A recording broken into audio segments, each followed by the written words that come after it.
우리가 찬송을 부르면 전에도 말씀드린 것처럼 찬송가 위에는 주제가 나와 있어요.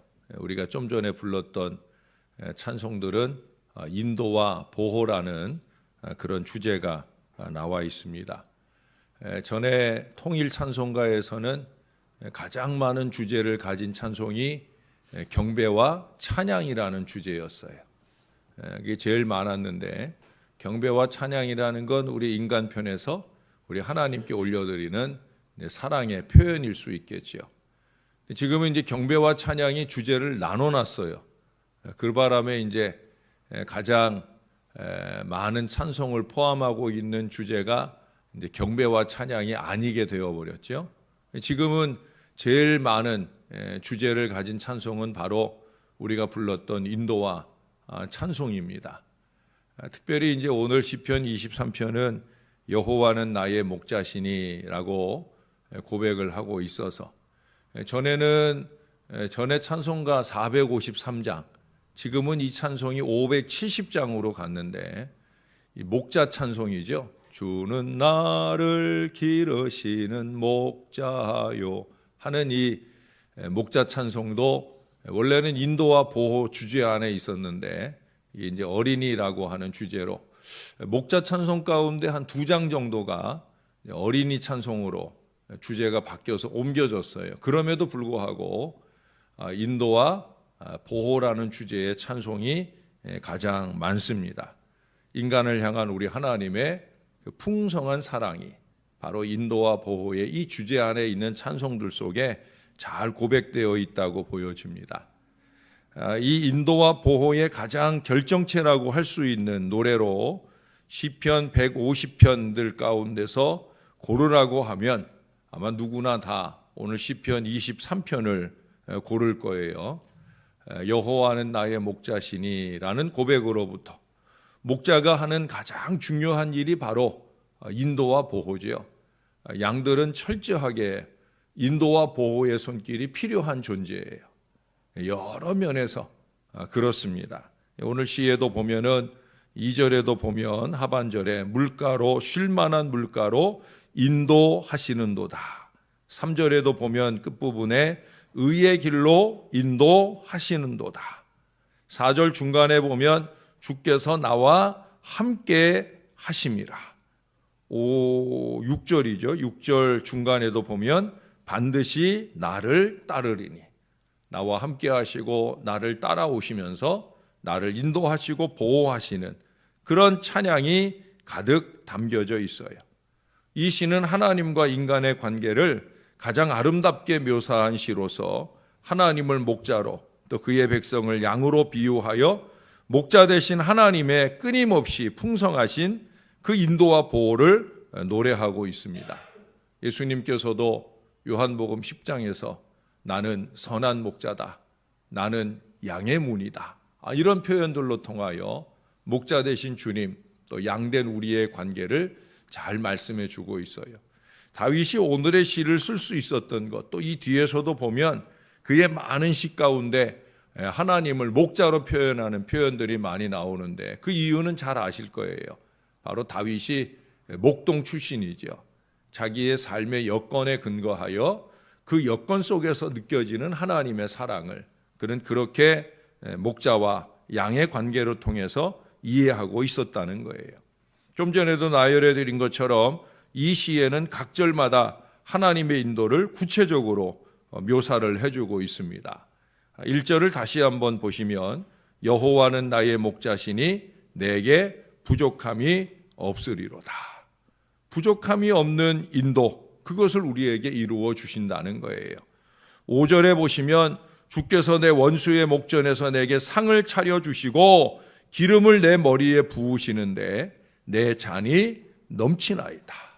내 잔이 넘치나이다. 하나님 우리 인간을 처음 창조하실 때부터 부족함이 없는 존재로 만드셨다는 거예요. 부족함이 없는 정도가 아니라 넘치는 은혜를 베풀어 주셨다라고 하는 거예요. 매일 그 창조물을 보시고 좋았더라 하시던 것이 인간을 창조하신 뒤에는 그 인간을 위한 이 완벽한 조건들, 조화들을 보시고 정말 넘치게 채워놓은 그 에덴 동산의 여건을 보시고 뭐라고 그러셨어요? 스스로 심히 좋구나라고 탄성을 발하시기까지 하셨다라고 하는 거예요. 무엇보다 우리에게 있어서 부족함이 없는 조건이 되는 것은 바로 하나님께서 나의 목자이시다. 뭐 이거면 되는 거죠. 누가 목자냐라는 것에 따라서 양들은 그야말로 인생이 달라지는 거죠. 양들의 생애가 달라지는 거예요. 하나님이 나의 목자다 하는 그 사실만으로도 얼마든지 부족함이 없는 미래가 보장이 되어지는 거예요. 목자 없는 양들은 부족한 것이 투성일 거예요. 쉴 만한 물가도 없을 것이고 푸른 초장도 없을 것이고 그보다 더 큰 것은 크고 작은 많은 위험에 노출되어 있다라고 하는 거예요. 목자가 있기 때문에 필요로 하는 모든 것들이 채움받고 모든 위기와 어려움 가운데서 노임을 받게 되는 거죠. 목자가 없을 때 양은 주림과 목마름, 살아온 짐승과 도적들의 그 약탈 앞에 늘 불안하고 불행한 순간을 맞게 될 것입니다. 정말 저와 여러분이 신앙이 제대로 박혀 있다고 하면 우리는 든든한 평안의 보장 속에 살 수 있다는 것을 우리가 어제 시편에 통해서도 확인했었고요. 그 결국으로 우리가 하나님께 부르는 찬양이 넘치게 되는 인생이 될 수밖에 없다는 걸 확인했었어요. 그래서 일본의 신학자 중에 유명한 우찌무라 간조는 그런 말을 했어요. 하나님을 얻으면 최고의 것을 얻은 것이다. 하나님을 얻으면 모든 것을 얻은 것이라는 거죠. 그런데도 불구하고 오히려 오늘날은 인도하는 목자를 저버리는 양들이 많이 있습니다. 목자를 고독하게 하는 양떼들이 많다는 거예요. 선생을 저버리는 학생들이 있습니다. 부모를 외면하는 자녀들이 있습니다. 죄송하지만 교육자를 실망시키는 교인들이 목자를 고독하게 만듭니다. 물론 그 목자가 건강한 목자가 아닐 때, 자기의 이기나 욕심을 추구하는 어리석은 목자일 때는 우리가 저항하기도 하고 외면하기도 해야 되겠지요. 그러나 우리를 푸른 초장 쉴만한 물가로 인도할 만한 목자라고 하면 무엇보다 우리는 그를 외면하는 어리석음을 범해서는 아니 될 것입니다. 무엇보다 하나님이 없다 하는 이 불신자들이 목자 되는 우리 하나님을 마음 아프게 합니다. 불신자들이 그런 것은 당연할 수 있어요. 그러나 신앙 있는 우리가 우리의 목자 되신 하나님을 외면한 채로 세상의 헛된 신기루를 쫓아다니는 어리석음을 범해서는 안 된다라고 하는 거예요.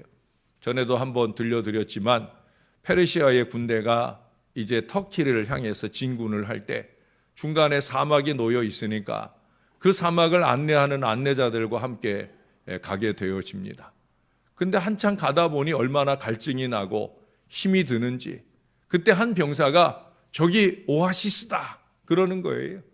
그 안내자들이 볼 때 그건 오아시스가 아니거든요. 신기루거든요. 그거 오아시스 아닙니다. 그거 잘못 찾아갔다가 보이는 대로 따라갔다가 보이는 게 전부가 아닌 고생의 인생, 죽음의 인생에 다다르게 됩니다 하고 그들의 가는 길을 막아요. 그러자 어리석은 이 군대가 그 안내자들을 죽여버립니다. 그리고 어찌 됐겠습니까? 그들은 그렇게 사막에서 유리하고 방황하다가 결국 길을 잃고 모두 죽어버리는 거예요.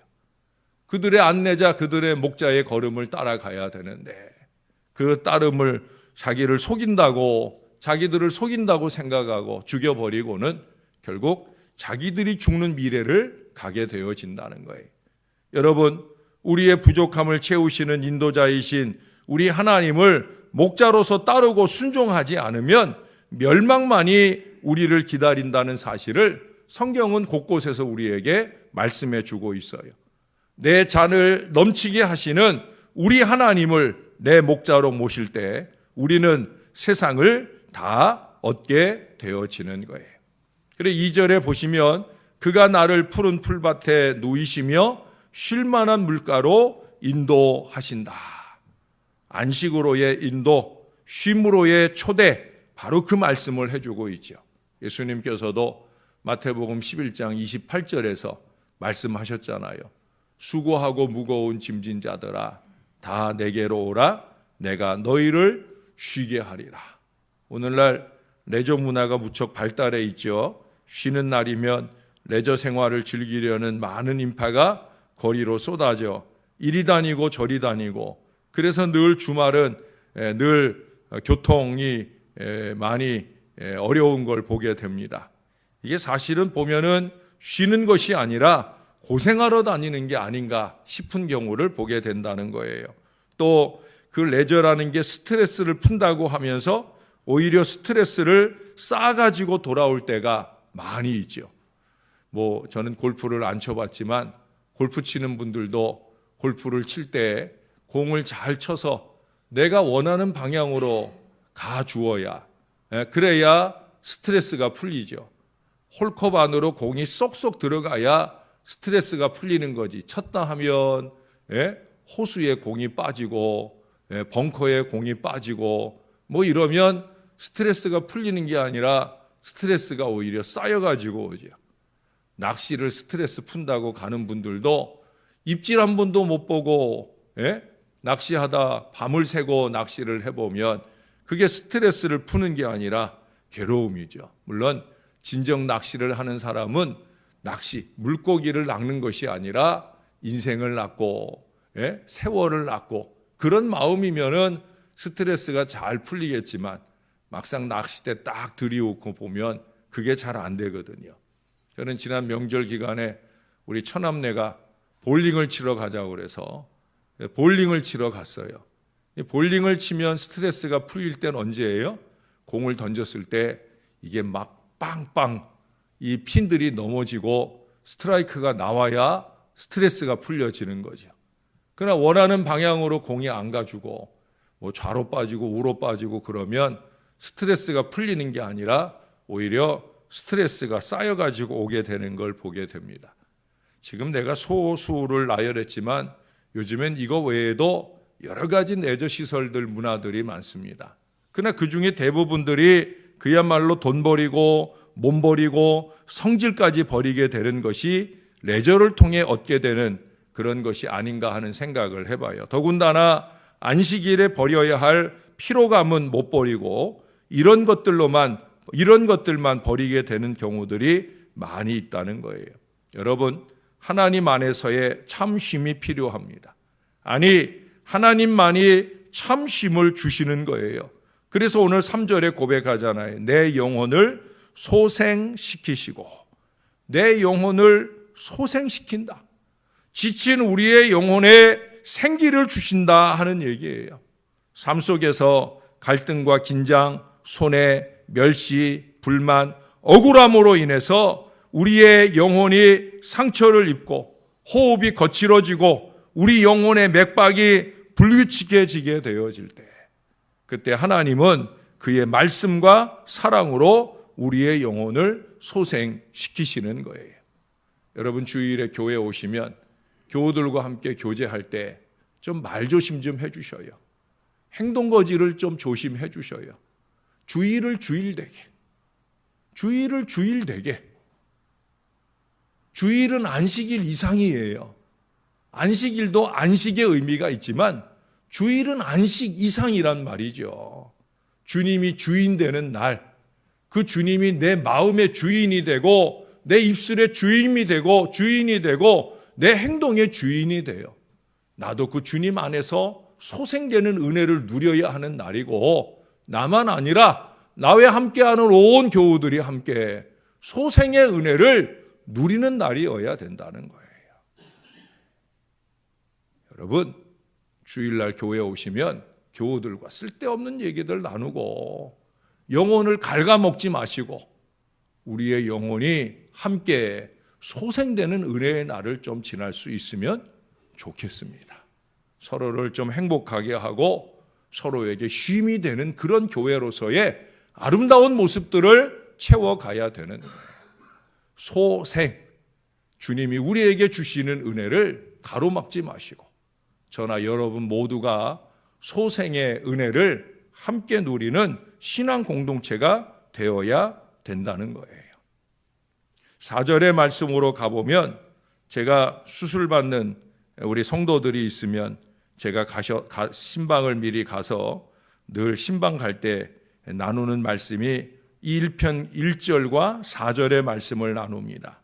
특히 4절에 보면 내가 사망의 음침한 골짜기로 다닐지라도 해를 두려워하지 않을 것은 주께서 나와 함께 하심이라. 주의 지팡이와 막대기가 나를 안위하시나이다. 수술을 앞두고 있으면 의사들이 여러 가지 사인을 받아요. 혹시 모를 위험에 대비해서. 또 어떤 수술들은 그야말로 죽은 사람 같이 이렇게 마취를 해놓고 그러고 수술을 하게 되는 경우들도 많이 있잖아요. 수술은 사망의 음침한 골짜기를 지나는 것 같아요. 그러나 죽이기 위해서 하는 수술은 없어요. 살리자고 하는 거죠. 잘 살고 오래 살라고. 그래서 수술을 하는 거예요. 그 수술의 과정 중에는 사망의 음침한 골짜기를 지날 수밖에 없는 순간도 있지만 그 골짜기를 지나지 않으면 안 되는 때가 있지 않겠습니까?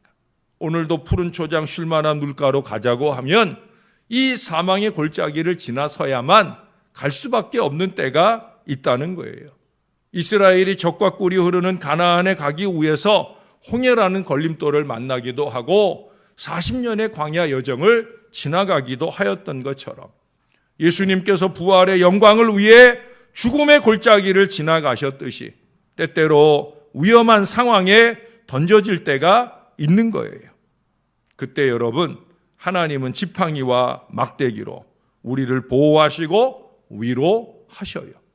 그 지팡이와 막대기는 때때로 우리를 해치러 오는 그 악한 세력들, 늑대라든지 또 곰이라든지 이런 세력들로부터 양들을 지켜주는 도구이기도 하지만 이 양들이 제대로 자기의 갈 길을 가지 않고 어그러지는 길을 갈 때 그때 그들을 툭툭 쳐가지고 제 길로 가게 하는 그런 징계의 도구이기도 합니다. 어떻든 그 모든 것들을 통해 주님은 우리들에게 살 길을 주시는 거예요. 의사가 수술을 위해 환자의 몸에 칼질을 내잖아요. 칼을 찔러서 된다는 거예요. 보통 칼 같으면 사람을 찌를 때 사람을 죽이는 거지만 의사의 손에 쥐어져 있을 때 그 칼은 죽이는 칼이 아니라 살리는 칼이에요. 하나님의 손에 있는 지팡이, 하나님의 손에 있는 막대기, 부족한 종을 통해 여러분에게 주시는 이 하나님의 말씀의 막대기도 마찬가지예요. 살자고 하는 말씀이죠.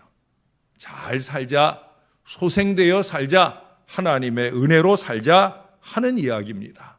이 말씀으로 소생의 은혜를, 우리의 가야 할 길을 바로 보고 가는 이 믿음의 지혜가 양들인 저와 여러분 가운데 있어야 될 줄로 믿습니다. 제가 군대 갔다 온 때가 벌써 30년이 훨씬 넘었어요. 여자분들은 군대 얘기 제일 싫어하는데 제가 군대 가 있을 때 그때 그 부대 안에 신앙의 선배가 있어요. 임무슨 이름도 잊어버리지 않는데 아마 어느 교회 장로님이 되시지 않았을까. 근데 그 어른이 제가 후임병으로 가서 군 생활을 할 때 원래는 이제 그 부대에 제가 없었는데 제가 다른 옆에 대대에서 군종을 하기 위해서 그 대대로 제가 갔어요. 그 부대로 전입을 간 첫날부터 제가 정말 정신없이 맞았습니다. 예. 그때 이제 그 선임병이 저를 불러다가 그분이 정복과에서 근무를 하는 분인데 그 방으로 저를 불러가지고 그때 저에게 이런 얘기를 해줬어요. 명준아, 여자 신앙은 시집 가봐야 알고 남자 신앙은 군대 가봐야 안다. 예? 신앙으로 잘 이겨라.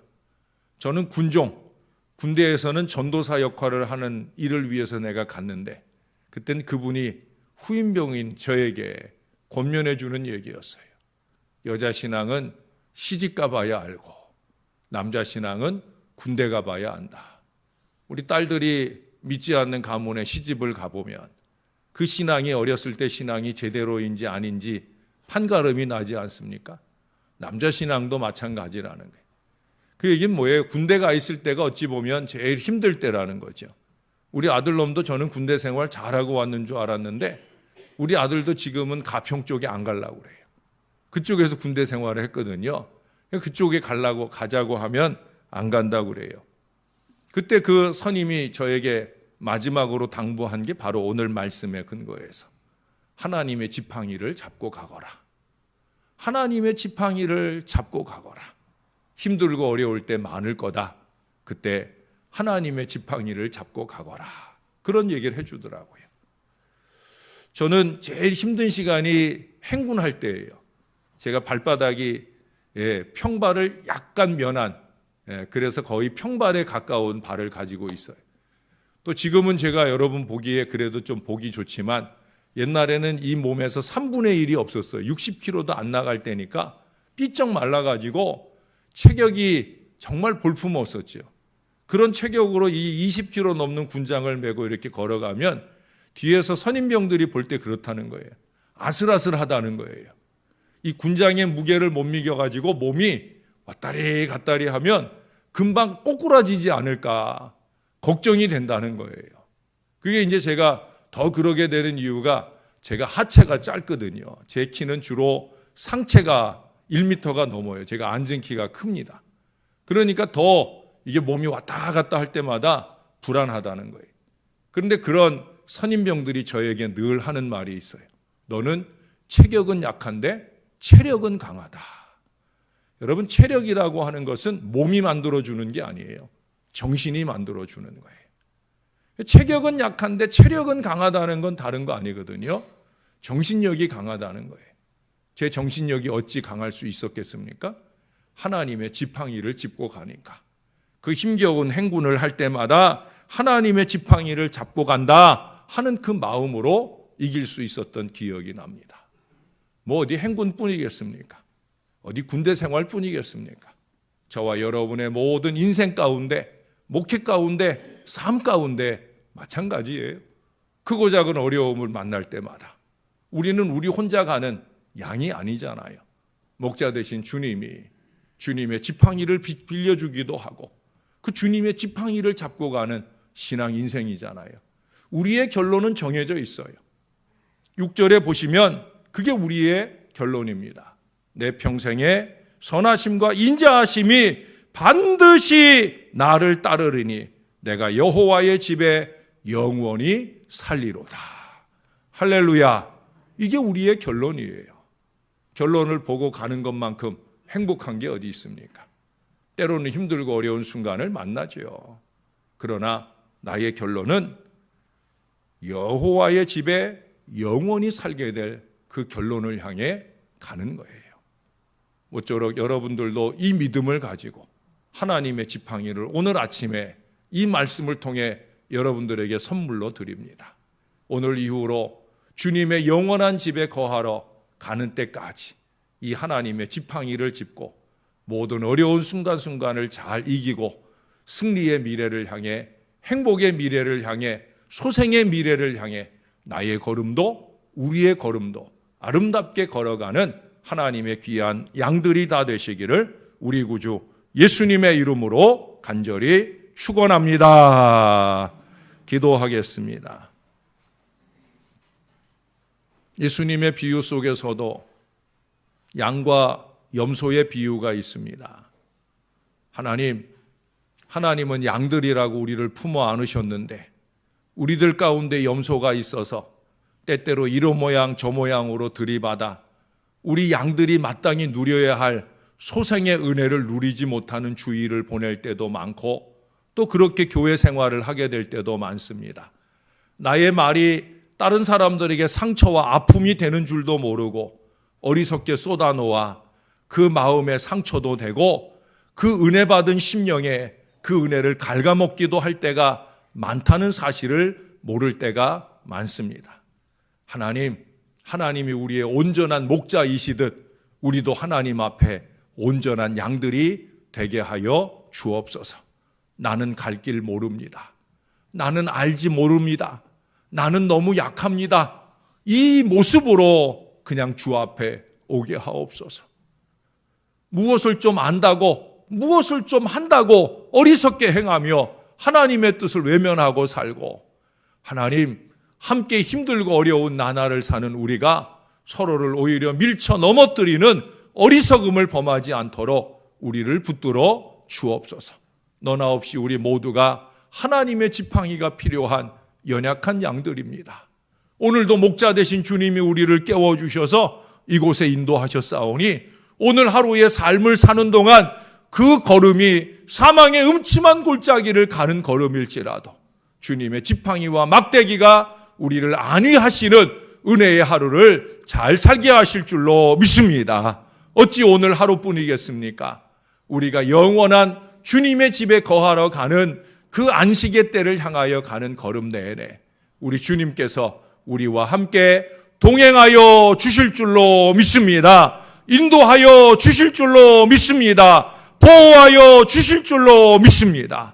주님을 온전히 의지하고 쉴만한 물가 푸른 초장으로 이끌어 가시는 우리 하나님을 바라고 갈 수 있도록, 의지하고 갈 수 있도록 우리를 붙들어 주시옵소서. 명절 연휴 기간 잘 쉬었다 하지만 주님 없이 쉬는 것은 쉬는 게 아닙니다.